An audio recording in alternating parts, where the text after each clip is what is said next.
Brought to you by Vigor, co-powered by Sensodyne and Vimal. ಬಾಯಲ್ಲಿ ಹೇಳಿ ಕೇಸರಿ. Co-sponsored by Saptagiri NPS University. ಸಚಿವ ಸುಧಾಕರ್ ಅವರ ಮೇಲೆ ನಿಮ್ಮ ವಿರೋಧಿ ಸುಧಾಕರ್ ಅವರು ಒಂದು ಸವಾಲು ಹಾಕಿದ್ದಾರೆ. ಈ ವಿಚಾರಕ್ಕೆ ಸಂಬಂಧಪಟ್ಟ ನೀಟ್ ಎಕ್ಸಾಮ್ ಅದನ್ನೆಲ್ಲ ಸರಿಯಾಗಿ ನಿಭಾಯಿಸ್ತಿಲ್ಲ, ಇಲಾಖೆಯನ್ನ ಸರಿಯಾಗಿ ನಿಭಾಯಿಸ್ತಿಲ್ಲ. ನೋಡಿ ಸರ್, ಈಗ ನೀಟ್ ಪರೀಕ್ಷೆ ಬಗ್ಗೆ ಒಂದು ವಿವಾದ ಇದೆ. ಈಗ CBI ಕೊಟ್ಟಿದ್ದಾರೆ, ಸೆಂಟ್ರಲ್ ಏಜೆನ್ಸಿ ಅವ್ರದ್ದು. ಸರ್, ನೀಟಲ್ಲಿ ಏನು 1600 ಜನಕ್ಕೆ ಗ್ರೇಸ್ ಕೊಟ್ಟಿದ್ದಾರೆ, ಸ್ಕ್ಯಾಮ್ ಆಗಿದೆ.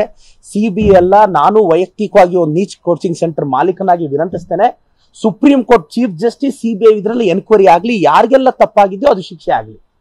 ಸೊ ನಾವು ಅದಕ್ಕೆ ಸಪೋರ್ಟ್ ಆಗಿ ನಿಲ್ತೀವಿ.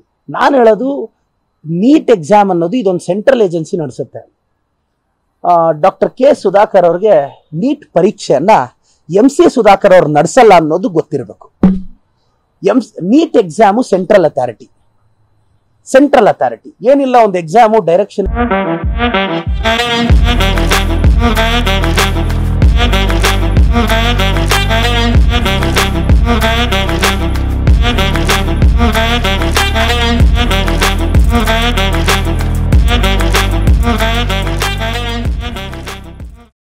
ಈವನ್ ನೋಡಿ ಸರ್, ಅವ್ರ ರ್ಯಾಂಕಿಂಗ್ ನ ಕೊಟ್ಟು ಸ್ಟೇಟ್ ಗೌರ್ಮೆಂಟ್ ಕೊಟ್ಟರೆ ಸೀಟ್ ಅಲಾಟ್ಮೆಂಟ್ ಅಷ್ಟೇ ನಮ್ಮ MC ಸುಧಾಕರ್ ಸಾಹೇಬ್ರಿಗೆ ಬರೋದು. ಸೊ ಈ ಕನಿಷ್ಠ ಅನ್ನೋದು, ಈ ಜ್ಞಾನ ಅನ್ನೋದು ಅವ್ರಿಗೆ ಇರಲ್ಲ. ಏನಾಗ್ಬಿಡುತ್ತೆ ಅಂದ್ರೆ ಸರ್, ಸೋಲು ಅನ್ನೋದು ಮನುಷ್ಯನಿಗೆ ಓದುವ ಅಭ್ಯಾಸವನ್ನ ಕಡಿಮೆ ಮಾಡುತ್ತೆ. ನನ್ನ ಅನುಭವ, ಮನುಷ್ಯ ಗೆದ್ದಾಗ ಗೆಲುವಿನ ಸಂಭ್ರಮದ ಮೇಲೆ ಓದೋದು ಬಿಡ್ತಾನೆ, ಸೋತಾಗ ಸೋಲಿನ ನೋವಲ್ಲಿ ಓದೋದು ಬಿಡ್ತಾನೆ. ಇದರ ಅರ್ಥ ನಾವು ರಾಜಕಾರಣಿಗಳು ಓದೋದು ನಿಲ್ಲಿಸಿ ತುಂಬಾ ದಿನ ಆಗಿದೆ. ಸೊ ಓದೋದು ಕಲ್ತ್ಕೊಂಡ್ರೆ ರಾಜಕಾರಣ ಕನ್ಸ್ಟ್ರಕ್ಟಿವ್ ವೇಲ್ ಹೋಗುತ್ತೆ. ನೀವು ನಾಳೆ ತಿರುಗಿ ಬೀಳ್ತಾರೆ ನೋಡಿ BJP ಅವರು, ಪ್ರದೀಪ್ ಈಶ್ವರ್ ಅಂತ.